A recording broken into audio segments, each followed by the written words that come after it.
La question est de savoir comment louer Dieu. Nason signifie origine ou porte-parole. Si vous voulez apprendre à louer Dieu, devenez son porte-parole. Nason, ça signifie ne jamais avoir honte de donner le témoignage de la puissance de son salut à quelqu'un. Lorsque vous êtes en autobus ou dans le train ou même au marché. Bien souvent, nous sommes terrifiés par les apparences, mais nos craintes s'en vont toujours lorsque nous témoignons. Un jour, Dieu me parla clairement.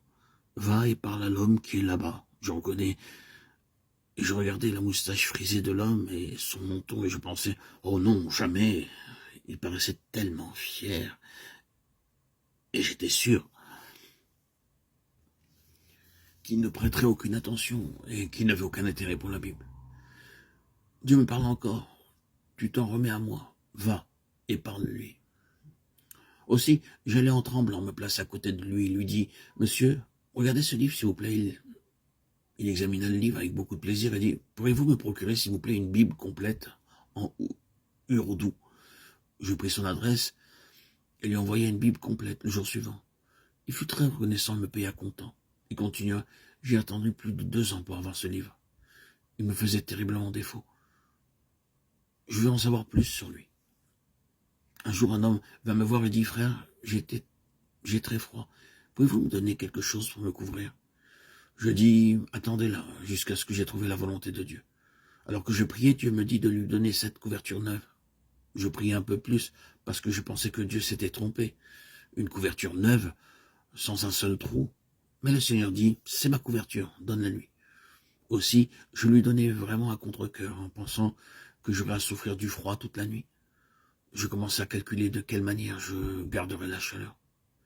Mais lorsque je revins à mon appartement ce soir-là, il y avait un colis avec un mot. Ce mot disait « Dieu nous a demandé de vous envoyer ceci.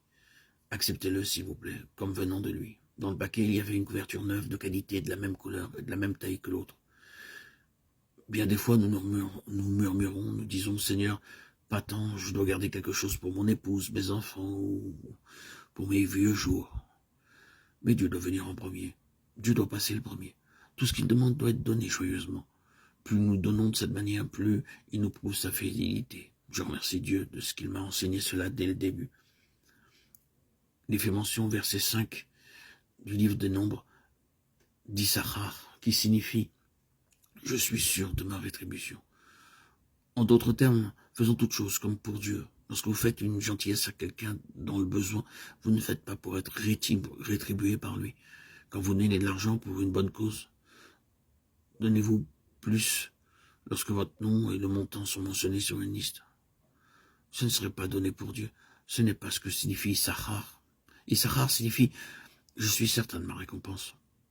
Je n'attends pas après les hommes pour mon salaire. Il est mon salaire. »